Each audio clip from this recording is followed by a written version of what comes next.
Hello everyone, welcome to a new episode of Hashtag Playing Together.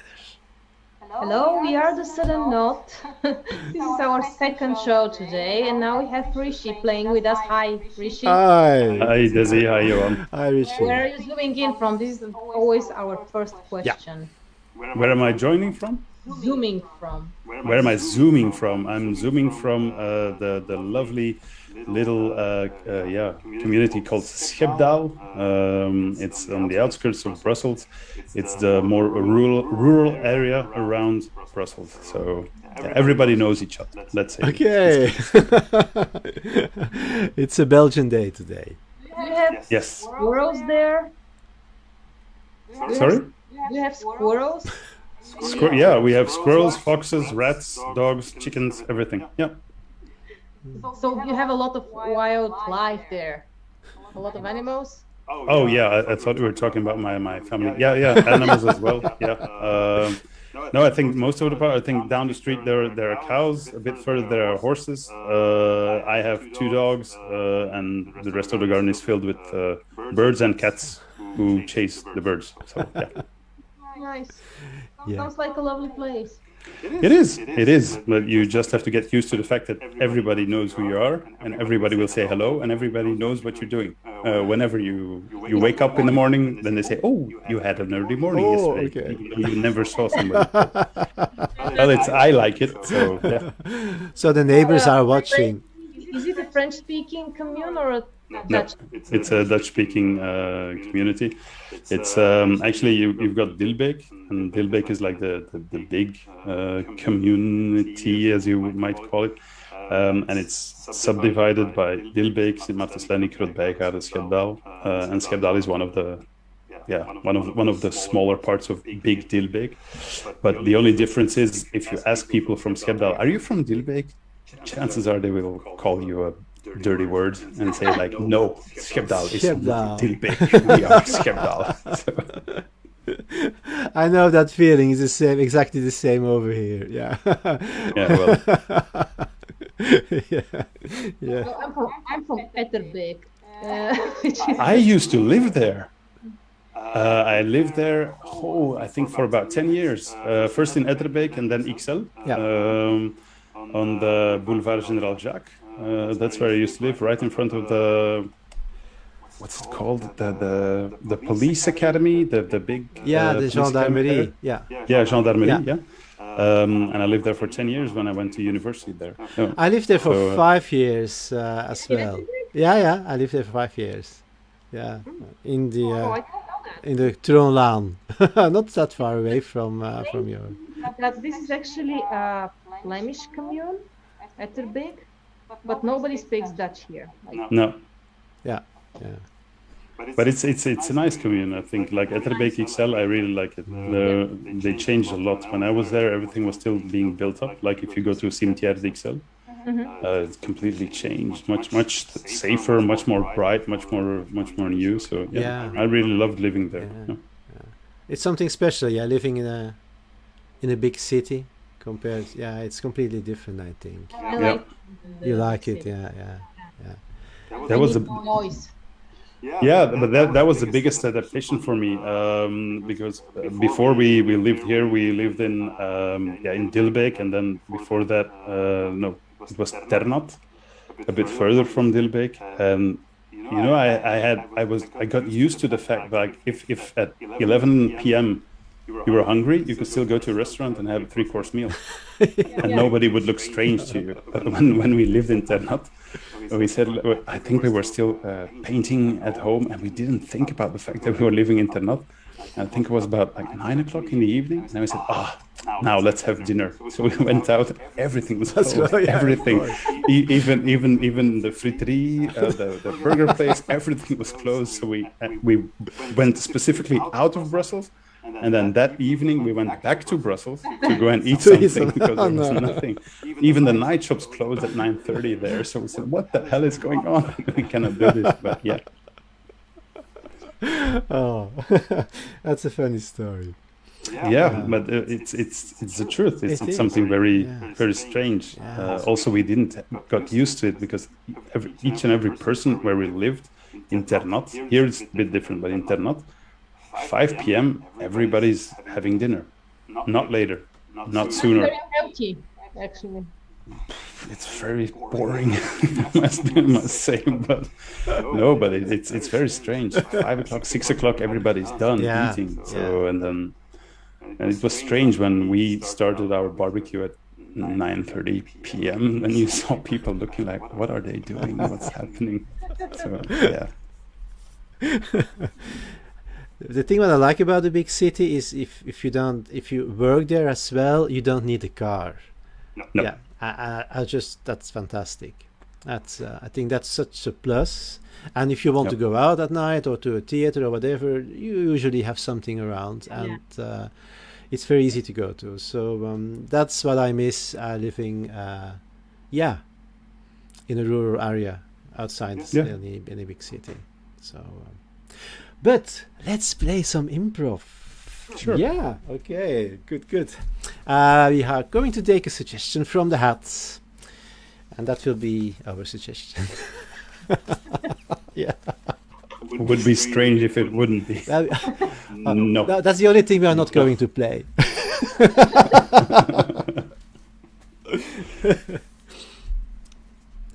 Okay. This is one from Manasi Goyal from India. And it's something you see on a second-hand site. Oh yeah, okay. Like a website where people sell second-hand goods. Yes. Yeah. Okay. Yeah. Mm-hmm. A married man. On a second-hand website. Yeah. It's a second-hand. Yeah. But the suggestion came from India. Yes. So it is possible.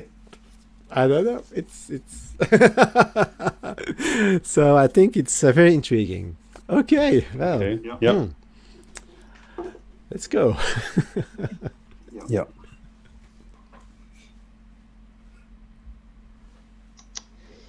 Okay, I need a chair. Oops.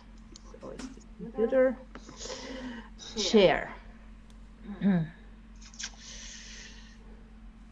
This one is broken. It's gonna buy a pink chair. Come on. Oh, that's not. Yeah, that's a nice one. Oh, it's kind of pricey, but I think it's very good for my back. Okay. That. Are you a hacker? I'm a buyer. A buyer? Yes. Are you the owner of this chair? Well, it's your. Yeah, of course I own this chair. I just have no clue why you're watching through my webcam. I was watching your chair. I think it's a little bit expensive for a second-hand chair. It's like 2,000 euros, but it looks very comfortable. My chair isn't second-hand. I'm not even selling my chair. I'm telling you, I'm sure you are a hacker. What are you selling then? There is a price, 2,000 euros. I have no clue what's happening. I was just on a website and I was looking around to see if somebody would maybe be interested to go on a date, but I didn't know. You have a price tag there. I have a price tag? Yeah. Wait, let me check. I think only. Oh my God! Yeah. See. 2,000? What? 2,000 euros. Yeah, it's Oh, but now I understand why nobody wants to go out with me. that's yeah. You're pricey. People will think I'm a prostitute.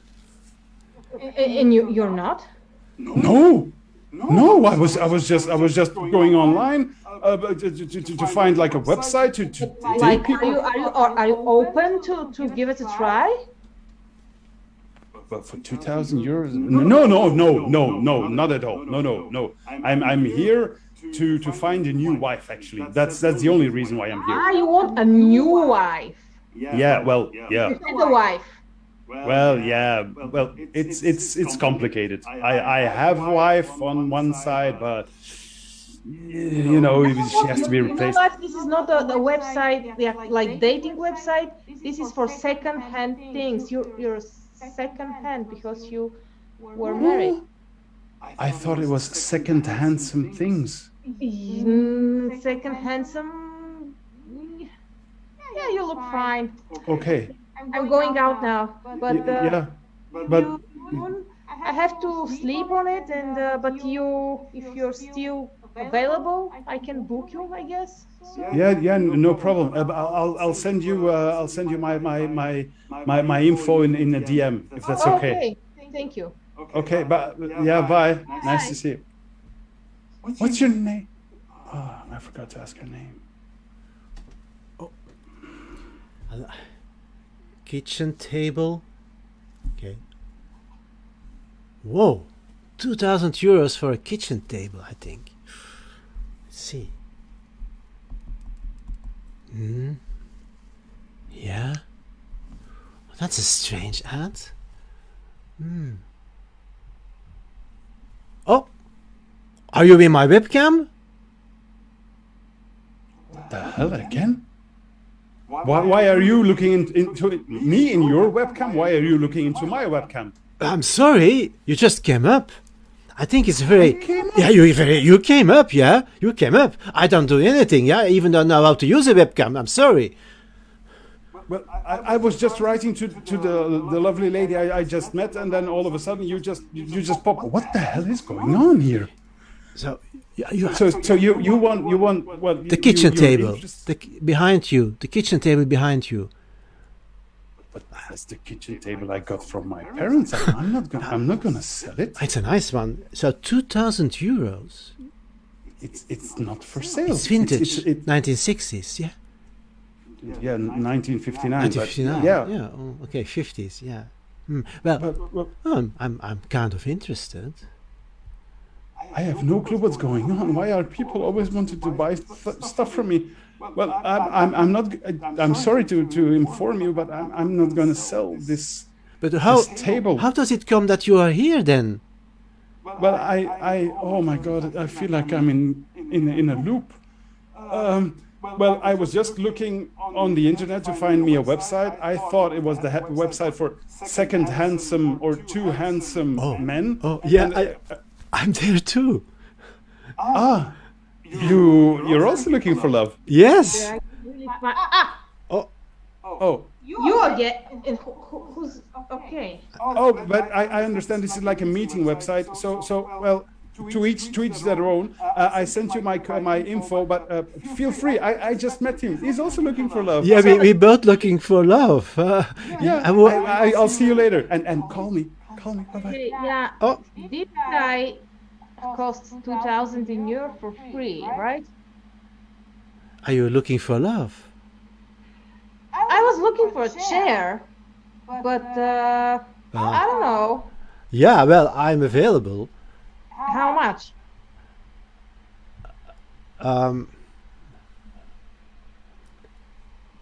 300?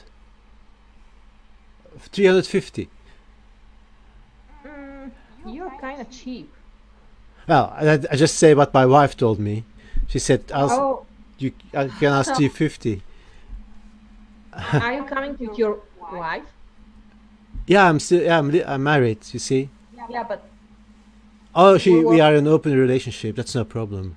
But do you work together sometimes? Yeah, sometimes. We are on handsome. Really? Yeah. He's like more handsome than Yeah, you. we are very handsome too. Yeah, yeah. Okay, well, okay. Well, I'm so pleased that we've met.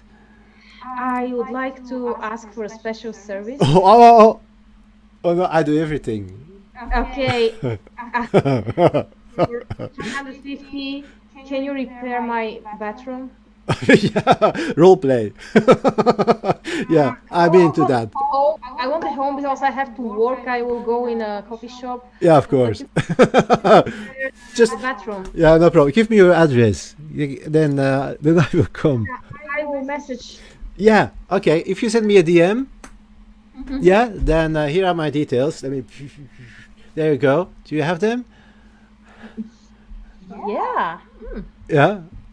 You have all the tools. Yeah, I'm on The Hotmail. bathroom. Yeah, of course. To repair the right? I have all my tools with me in a suitcase, and then whoo, yeah. Well, sometimes I'm also a police officer, but yeah. I mean, I wanted a chair, and I was actually looking for someone to fix my bathroom, but that's great. I don't have the chair, but I guess I Okay, can. fine. Well, I'll see you later then. It will be a surprise. So, yeah. Bye. Bye.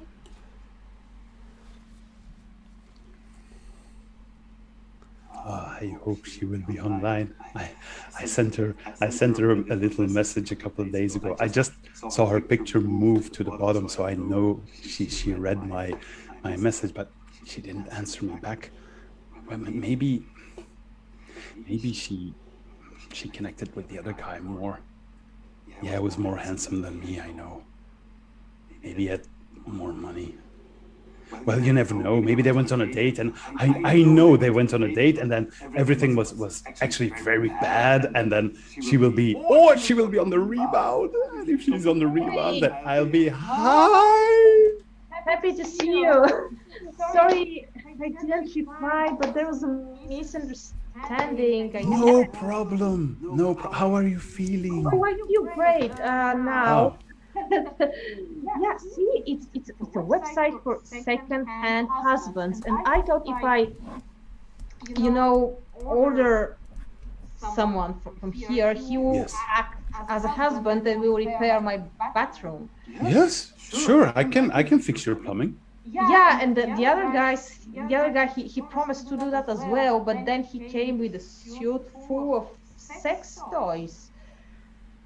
Oh, Is oh. this, is this something that a husband does? Well, some of us do, but no. I thought I know when I'm talking about doing your plumbing or cleaning your tubes or your pipes. No. For me, it's literal. I really mean I'll come and do your tubes and your pipes. Yeah. Oh, I'm so sorry. I guess you must have been frightened.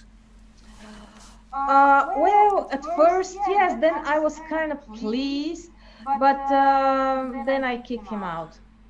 Oh, so you loved him and then lost him. Yeah, it was love-hate relationship because I was really expecting that he will fix my bathroom because I have a huge leak there. Yeah, the huge leaks are not something to be toyed with. Husband or boyfriend, Oh, that's so sad. and he was cheap, 350, something like that. Yeah, but that's the problem. Sometimes people tend to think like, well, cheap will do the trick, but you have to go way more expensive. But well, let's just say for just for fun's sake, I'll just cut three zeros of the 2000 if you want. So yeah. Two. Yeah. Okay, for €2, you will fix my bathroom? Yeah, you know what? Just forget the two as well. Okay, wow. Well, that's wow. That's even cheaper.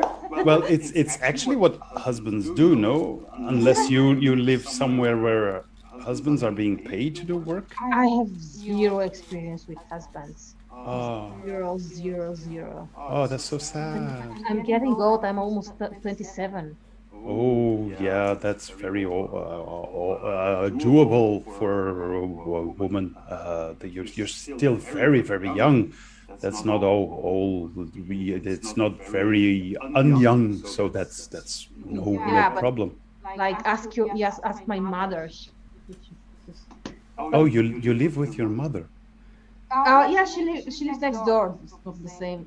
By the way, she has problems with the roof. Oh, okay, but you don't live together. No. That would be awkward if she would find me in your bathroom working on your plumbing. That would be very strange. Well, yeah, but whenever you want to, just feel free. It's like a husband. A husband has to be there. Sorry? How about now? Yeah, sure. Okay. Let me send you my address. Wow, you're quite straightforward. I like that in a wife. So yeah, sure. Okay, I'll just pop on my moped. I still have to tank, and then after I tank my moped, I'll be zooming towards you. So see you very very soon. Yeah. Oh, cool. Oh, let me see if I can find something else interesting. Dring, dring, dring. Toc, toc, toc, toc, toc, toc, toc. I'm here. Toc, toc, toc, toc, toc, toc. Come on in. I'm back. I told you I don't need that kind of services, and I don't kind of use that kind of tools. I thought you didn't like the tools, so I brought some others. I went home and I brought some others. Nice other tools. But those are even bigger. Yeah, but it's nice for fixing everything. Please, let me. I understand if you don't want me, yeah, but can I at least have the 350? You really need the money, right? But you haven't performed any services. I mean, I can't go home without the 350. But yeah, you have to work to. Now, listen, my mother lives next door. Maybe you can go and visit her with your tools. She will be very happy to have you there. Your mother? Yeah. Oh, okay. Yeah, I'll go.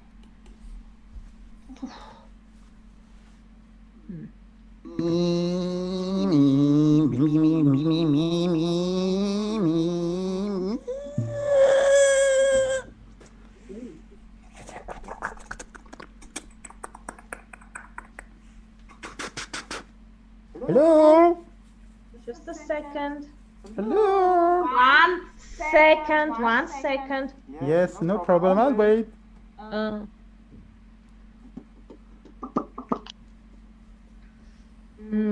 on in. Oops.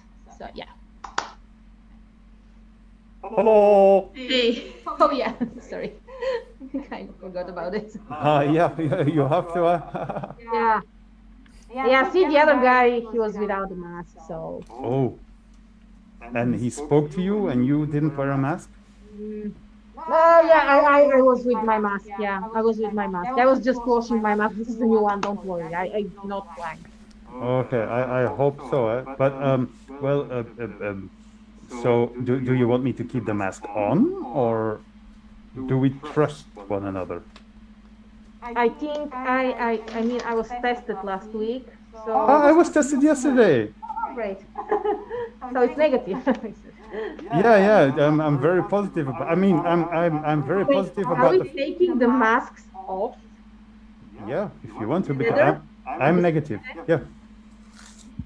Ta-da! It's me. Yeah. Thank you for coming. Yeah, not yet. Well, yeah, I'm here. Yeah, I'm here. Yeah. So you saw the other guy again? Was he here again with all his tools and doing creepy things? He came back with even bigger tools. Oh. Yeah. And you got excited again? A little bit less. Oh. I sent him to my mom. Oh. And so it might be that she's having her bathroom worked on?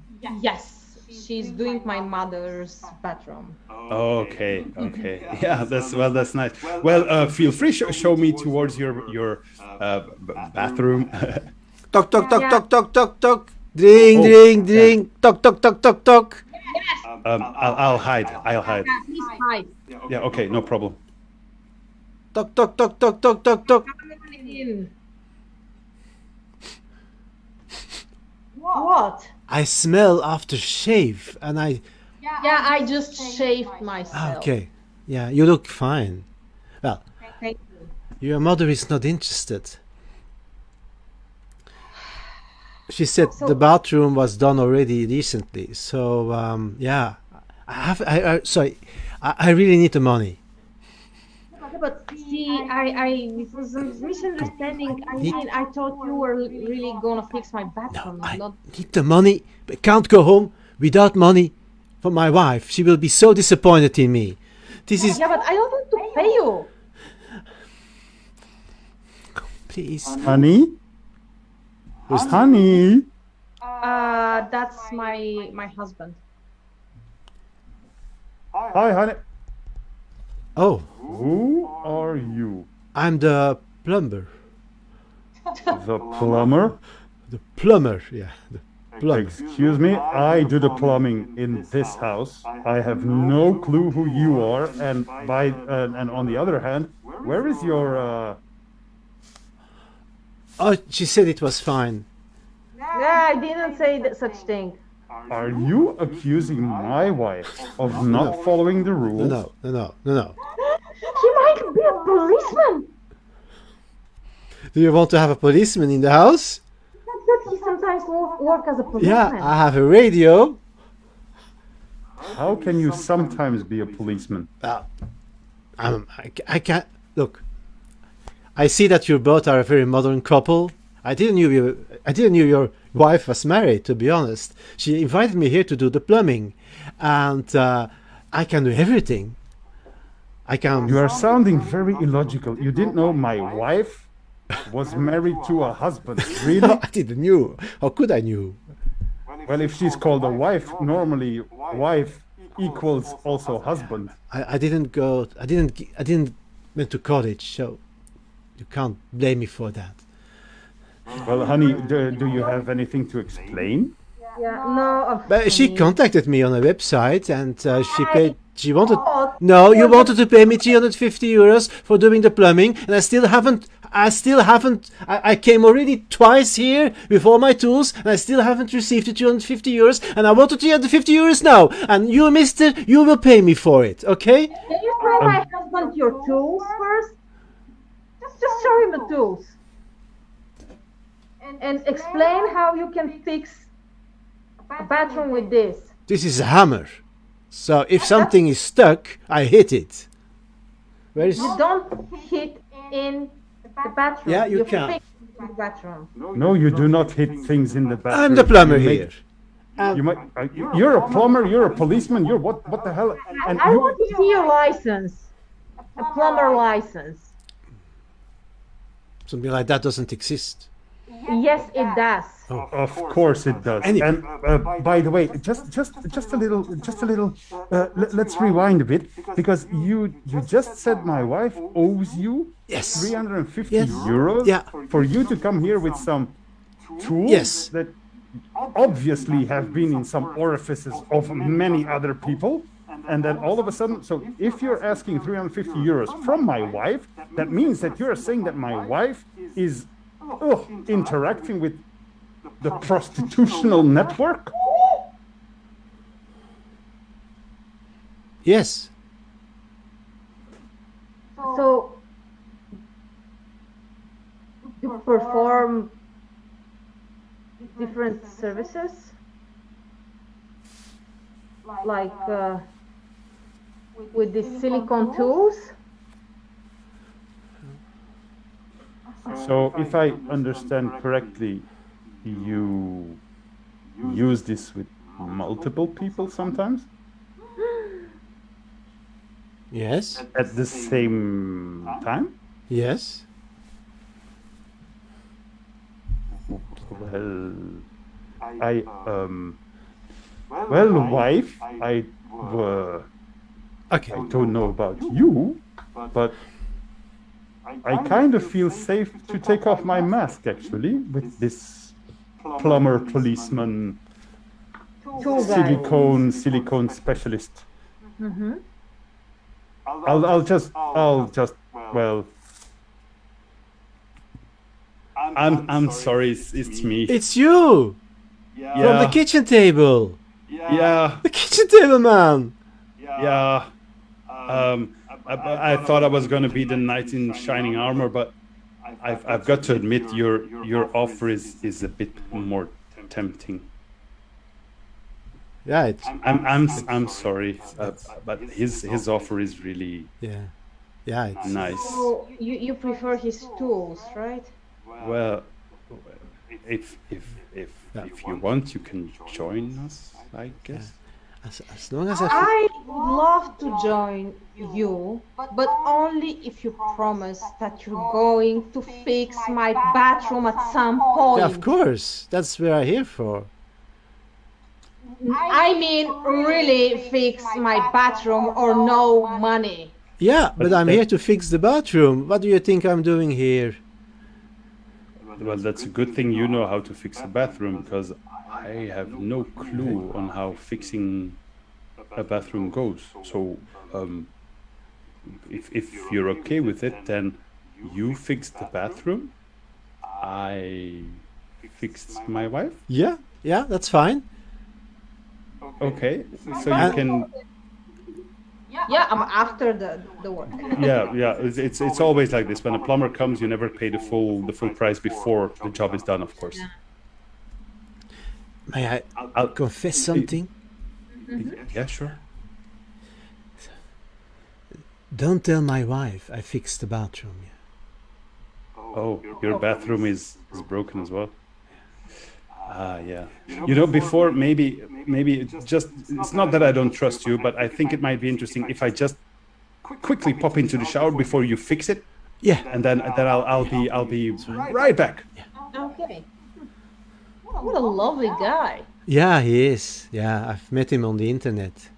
Oh, yeah, me too. Yeah. Well, I'm sorry about the misunderstanding. I really needed someone to fix my bathroom. And now I found someone to do that, and I found my husband. I do that all the time. You see, on the second-hand husband side, because a lot of people who are alone sometimes have no clue how to fix the bathroom, and then I'm there. Single, yeah, because say if you're single and you don't know how to fix the bathroom, what do? You have to go out and you have to buy an expensive expert, but I'm there. Yeah, I think that's just very good. Yeah. Yeah, I am going to join him in the shower. Can you just wait for 20 to 40 minutes? Yeah. And after that, you can fix the bathroom. Yeah, no problem. Might be more mess, but yeah. See you. See you. Well, oh, I'm happy this worked out fine. It's difficult to make a living. My wife will be pleased when I come back home with 250 euros. She always wants more and more. Yeah. You know what? You can just take the 250 euros there on the table. We don't need fixing. Thank you very much. And from now on, we'll consider you as our Cupid. Okay. Well, okay, I have them. Still, okay, I can go to the pub for a beer now. End scene.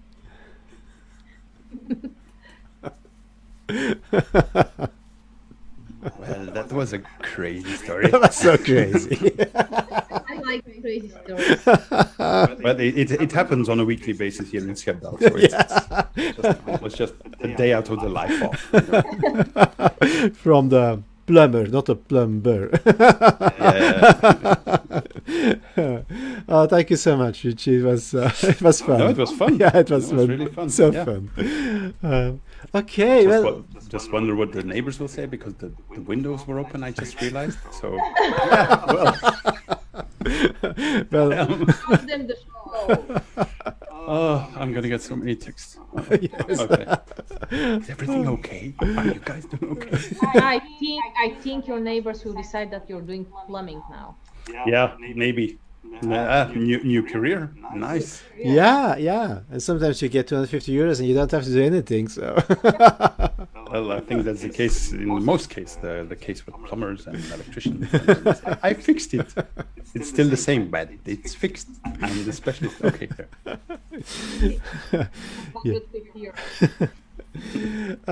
Yeah. So Richie, tell us, how long are you doing improv already?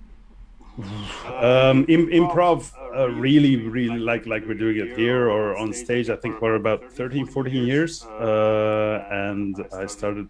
I think the 13. first step, 13. Yeah. Not 13. No, 13.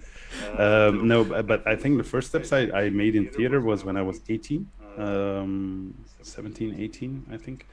It started just in a simple school play. We had to play. First thing was the Three Pennies opera by Bertolt Brecht, and then the year after we played Scapino. And I don't know, maybe it's just pure luck, but the director we had then was Ellen Dirks, and Ellen Dirks was then really at the beginning of the BIL, the Belgian Improvisation League. Yeah. And well, she told me that well, if you're interested, because we did a lot of improv games to get to know one another, to play with the other actors, and it was really something I enjoyed. And then she said, well, whenever you want, come and do audition for the BIL, and just come to train. But then, yeah, as you're 18, I had to switch from secondary school to university, and university was in Brussels, and I was also there in Brussels without a car, of course. Yeah. And so improv and those things, especially for the BIL, because in the beginning there wasn't a lot like 20 years ago, 25 years ago. So that was impossible. But what we did was we did theater shows at university. We did improv, comedy in university. And then it was really low, a low level of theater and improv. And then I started working, after university, I started working in first with youth, youth delinquents, youth criminals, and youngsters who were abused. After that, I went into the security sector for about 8 years, and somewhere in the middle, I felt really depressed. And within improv, it felt really great. Doing improv, right? Now?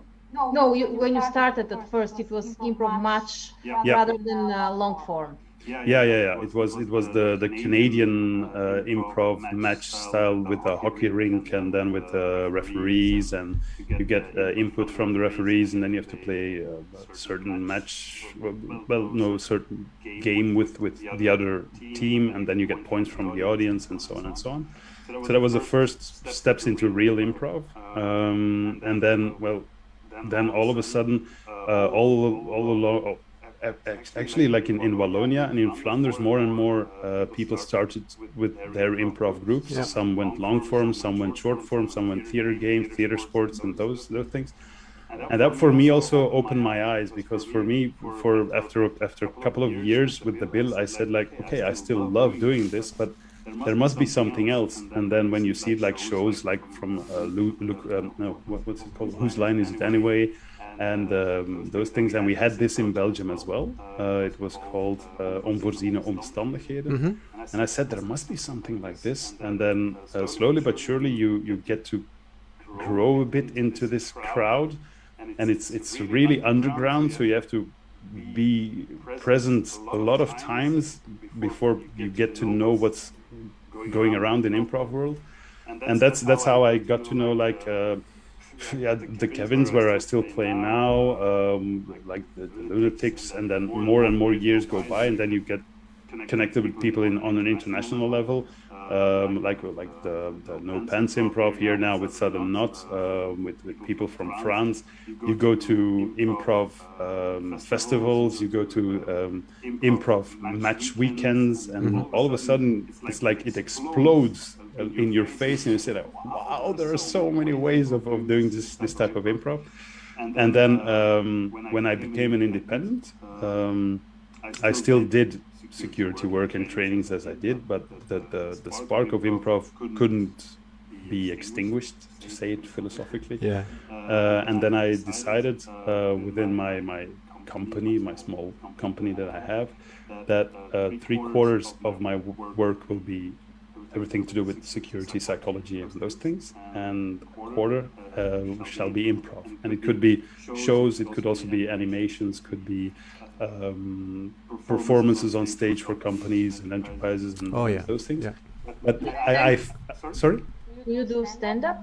No, I'm really considering on doing it. I would really love to. The only thing I'm a bit scared, no, it's improv is whatever happens, and stand-up is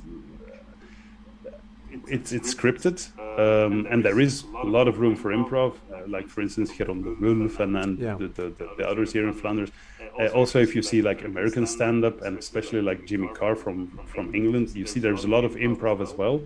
But to make the combination between both of them, I think it's doable, but I think you really have to be in control. Yeah, in control. And I think it's not something you grow into. I think there's a lot of times, same thing as improv, a lot of times where you hit a brick wall and then you stand up again, and I think stand-up comedy is less forgiving than improv. Because in improv, even though the audience feels or sees you struggling, in the back of their minds they still say, but it's improv. But if you're bombing on stage in stand-up comedy where people actually know you have a script, you have your jokes, you tested them out, and then all of a sudden you bomb. Yeah, and the audience expects that they will laugh and that will be and I think it's extremely difficult and very much more stress than doing an improv show. Yeah, and you can see the vibe is different, because it's sometimes you've got like improv players that say, oh, I don't like to watch improv, I don't like to go and look at improv. I really love to look at improv and see other people perform, not only to learn things, but just to see like how do they approach these things, and is this something I could take with me, or is this something I say like, oh no, this is not for me. So I really love to watch this. But when you go watch improv and when you go watch stand-up, the vibe in the audience is completely different. With improv, you get the audience that is there like, I want to be surprised. And as you said, Johan, with stand-up comedy, I am going to laugh. And oh Lord, if I don't laugh, you will know that I did not laugh. I just imagine the stress level of the performer. He comes with something, he expects people will laugh, and no one laughs. Yeah. Oh, it's No, because it's very difficult, because with the group I'm performing now, especially online with the Kevins, we used to do a lot of theater sports. So that's comedy, laughing. And the people got used to that. And after a while we did Longform, but we also announced this to people that we did Longform, and especially the random freeform, so no input whatsoever. And it was strange, because sometimes within this free form, you can have like scenes where you really go into comedy, but it might be that scene ended where everybody was crying, laughing, and the next scene is very hard, very dramatic, about death, about children, whatever. And the audience wasn't used to this, and we felt it. We felt like, oh my God, what is happening here? And then you see people looking at one another, what's happening? Is this supposed to be funny?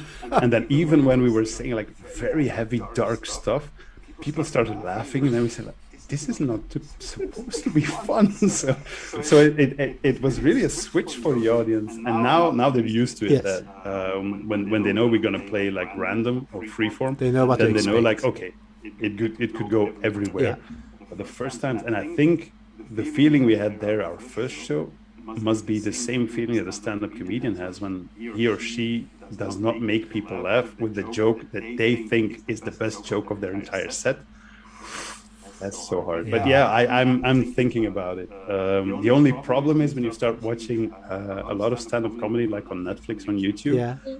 All the ideas you have, oh, I'm going to write about this, oh, I'm going to write about that. Then you watch some films about YouTube stand-up comedy, and then you say, okay, so this has been done. That's done. Oh, this has been done. So there is nothing left. And then you think like, there's nothing left in the world to be happy or comical about. So why would I? And then I think it's like music. Yeah, everything seems to be written already, but people are still writing music. But a person I know who is doing stand-up comedy, he said, it's very tricky because it also depends where you do it and what your audience is. So if you go to, say, a university with students in the evening and you do a show there, they laugh with things and you do exactly the show because they're in the mood and you perhaps really link with their way of living and their framework. But if you do the exact show with another audience, no one laughs. So you also have to tailor that depending on your audience. You have to know what they like or not like, or things they laugh with or not laugh with, and that makes it. And I think that is exactly what you're saying. Is I think that is the click between good stand-up and a great stand-up comedian. Mm-hmm. That you throw 2-3 jokes of your set, and then you say like, okay, so this is not how it's gonna go. Let's switch it up. And this is what I like to do in improv. This is what nearly every improviser is good at, to switch along with the audience they have. Yeah. But I think when you can do this with a scripted part and use improv and make a combination of both, I think that's a level of expertise you really have to work on. Yeah. A lot. It requires not only talent but experience. Yeah, I think you have to do a lot of miles before you actually get there and go like when I do improv, for instance, I once did it for like a group of 10 people. I once did a show for about 2,000 people. But it's still improv, so you know that you can land on your feet. Yeah. But sometimes when you watch these shows like Kevin Hart or even Jimmy Carr or whatever in a stadium, and then you think like, are you kidding me? There are over 50,000 people watching. You're just one person on a humongous stage, and then you have to have them wrapped around your little finger. I think that must be a kick. Definitely. Like anything. But and even there, what I really love about those stand-up, I really like the dark comedy, like Jimmy Carr or what's he called? I'm gonna think of the name. An American younger guy. That's very dark humor, but you can see that with like 2-3 words they say on stage, and the entire stadium is like silent, and that's the highest level of respect I have for those guys. That's amazing, yeah. Like I don't know if you know that Nikki Glaser. It's a female stand-up comedian. Yeah. I have no clue how she does this, but the way she, from the first word to the last word, the entire audience is behind her like a little puppy dog. It's something. It's magic. It's real magic, I think. Yeah. And that's also the nice thing I find about improv, and I think that's what makes it addictive, is after a while when you play it when we've played several shows, different styles of shows. Well, it's not to have a big head, and you guys must admit as well, when you feel in the beginning of a show that the audience isn't completely there, and you switch or tweak 2-3 things during a show, and then at the end you get like an applause or whatever. I think that's the addiction. Yeah. The adrenaline of shit, I'm gonna bomb. Let's switch it up. Yes, it's gonna be good. Oh, we have an applause. So I think that's a bit the addiction of improv. Yeah, there are a lot of things to be addicted of, I think, in improv. It's also teach improv, right? Yeah. I also teach improv. What's the addiction there? Well, it's not that I promote myself as an improv teacher. What I like to do is when somebody asks, for instance, like what you did there or what we saw with the Kevins or Impro Bubble or whatever, could you create something around this? So I really love to work with. I don't like to use that word, but with beginners. I'm not one to follow a course or a certain theory like this man has written, this woman has written. That's not something I like to do because I think each and every person who does improv, has written something about improv, has their worth. But I find that the I'm going to sound too philosophical, but the purity within somebody without chucking theory at that person and then say, okay, now do improv, that's the biggest mistake you can make, because the people get stressed. Oh yeah, because I have to do this and I have to do and I have, and once you start thinking I have to do, forget it, these people stop. So I love to work with beginners, and then what I really like to teach to people is that anything goes, but in a literal sense. So most of the time when I teach, it's 2, 3 days, 4 days, but it's never a course of a whole year, for instance. That's not what I do. But that's with Improbubble that I do most of the English trainings, but then in Dutch also I give trainings for people who want to. Yeah. Okay. You also play with the Kevins in Mechelen, which is not far from here. You guys and girls play in Dutch every week. Yeah. We play in Dutch, English and French from time to time. And we're doing online shows now. This Saturday is going to be our 32nd online show. We started from the beginning of the lockdown, and we made a promise, and that's always bad, promises. We made a promise to our audience that we will keep on continuing until 75% of the population is vaccinated, or there is no more corona. That's a good promise. I like it. So go vaccines. Otherwise, we would be behind our laptop for the rest of our lives. But wait a little bit longer here in Belgium. No, but that's what we do with the Kevins. It's online shows. Kevins is mostly theater, sports, chaos, comedy, and freeform. Then with Kumul Total, that's a long form setting. That's with Geron de Wulf, Tits, Sophie, and Philippitis. Sophie van der Einde. And that's a long form based a bit on Peaky Blinders. Nice. So it's very stylishly dressed. With razors or without the... Sorry? With the razors? No, no. But the style is that, and actually we have a saxophone player, and it's a saxophone player that sets the scene. Oh, okay.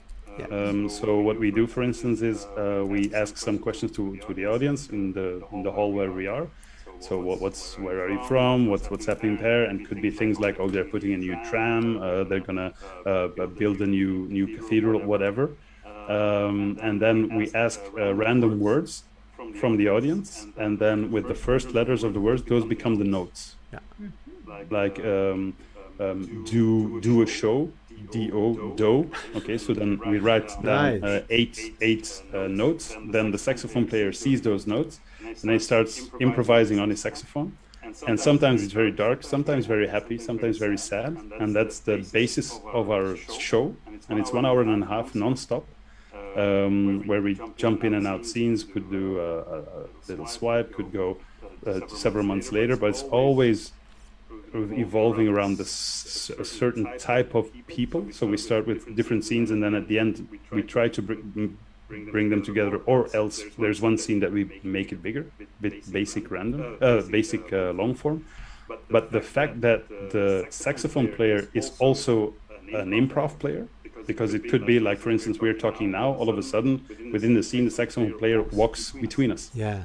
And then when we have an argument, for instance, and we're shouting, the saxophone player starts to play very erratically, and then we shut up, but we still keep on playing. And then when he stops, then we stop the scene. And so that's a very challenging but a very nice way of doing things. And then with Improbable, I'm also in a group with Kaliakatos, Rosanna Radu, and Hiron de Wolf, and some other players, where we're going to play House of Europe. And that's where we play a long form based on characters, real characters, and real situations from the European Parliament and the European Commission. So we had a couple of trainings, and Kelly is very detailed when it comes to those things, but that's what I love about it. We had trainings on what are the words used in the European Commission. What is a délégué? What is a provision? What is this? What is that? What is possible? What are subjects we talk about? And then we play this on scene. Unfortunately, we were ready to start the show, and then was the lockdown. Okay, yeah. Of course. You'll be able to play it, but you're going to impersonate real people? No. So we can use names of real people. Yeah. But not by playing them. So we could say, for instance, the president of the European Commission has said, and then we could be like an intern talking to somebody, for instance, the representative of Germany, and we will play then a German, but a bit exaggerated, but he's not really somebody from the European Commission, but the definitions, the words, the levels of hierarchy must be correct. Yes. And this is what we're going to do there. Yeah. And hopefully we're going to play in L'Improviste again with Théâtre de l'Orignon with Flavien Reppert. That's freeform round. So yeah, it's what we call in Flanders. I don't know if you say the same thing in English. It's a bit like the improv whore, if you might call it that. It's a term that's being used. Okay. And it's not a bad way, but it's like if somebody says, "Do you want to?" Yeah, sure. Sure. Do you want to? Yeah, why not? Do you want to play Longform? Yeah. And there's another one, Improbotics. That's really fun. That's with Ben Verhoeven. That's really pulling. And this is actually where we play with a mic in our ear, headset in our ear, where we interact with the artificial intelligent computer. So it's the computer that reacts on the words we say, on the sentences we say, and that computer generates sentences that are being sent to us or said by a little robot on stage, but we have to integrate this within our scene. We think in emotion, the robot thinks logically, so the AI thinks logically. And sometimes you think like, oh, this is taking a completely different turn, a bit like it was on National Geographic, where all of a sudden they asked the question to the robot, how do we get rid of spam mail? And of course, all the people said, well, we have to make sure that we have a web browser that don't support spam and this and a filter. The AI said, just kill all humans because humans are the origin of spam. Okay. So make sure we still have a plug to pull somewhere. Yes. Oh no. But yeah, that's a very fun thing to do. Yeah. Yeah. So a lot of improv. Yeah, it's amazing how much you do. Yeah, all great stuff. Well, I think a lot of people do a lot of improv, but because you like to do it, it doesn't feel like a chore. And I think most people I know are in 2-3 groups, 4 groups, but that doesn't mean that they're playing weekly. No. But different styles, and I think that's what keeps improv, for now at least, keeps it alive. I enjoy what I see, like for instance what you guys are doing with the Sudden Knot, what No Pants Improv is doing, what we are doing with the Kevins, what other groups are doing. I find the resilience is extremely high. I think in the beginning everybody had an idea it was going to be very bleak, no shows, no connection whatsoever. But actually, it works. Yeah, we even have much even across. Yeah, and we even have much more connection than before. I find personally, because you connect with people all over the world, and you couldn't. Well, we didn't do that before. So no, it's I think connections that are being made now will be connections that will be later on also very useful. Yes. Like for instance, sorry. They will remain. Yeah, but also normally when you look on Facebook pages, you see like, okay, the big names in trainers that are doing a tour of Europe, for instance, and it's always like 4 or 5 that you hear coming back. Yeah. But because of like Facebook and Instagram, you see like, oh, this is another approach. Oh, I've never heard about this person. Somebody from Brazil, somebody from India, from wherever, and then you say like, this would have been impossible if Corona wouldn't have been there, to know that these people are also doing something around this. And then it's just, you're here, well, in Schepdaal, I click on it, and all of a sudden I'm in Sao Paulo. Of course. Talking about improv, and that's, wow, instead of paying like thousands of euros to go there. Yeah, So, yeah. Yeah, I loved it. Really loved it. How can people find you online, or you? They can Google me. They can. They can Google you. Okay, yeah. No, they can just type in my name, especially here in Belgium, and there's a lot of things that will be with my company for trainings and psychology. That's the most part you will see, but especially on Facebook. All the things I do, especially with the Kevins and the other groups, is through Facebook, Instagram. So just type in the name and you'll see. Okay.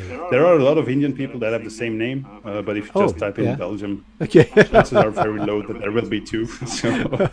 If you have any links to share of groups you play with or something, Kumul Total, Kevin's, just send us a few links and then we put them on our page too. We would love to do that. Oh, with pleasure. Yeah, sure. I will say thank you in advance by all of the other players I play with. Okay, it would be very nice. Okay, that's great. Okay, Richie, it's so great you were here. We love playing with you. Thank you for having me. It was a real treat. A very special scene. It was a special scene. Yeah. With a plumber. We had a little bit of a technical issue, a little hiccup, so it might be a minute gone or something of the recording. But that happens with online Zoom and Zooming. Of course. Yeah. So thank you so much, and let's say goodbye and. Hopefully we see each other soon. Bye-bye. Soon.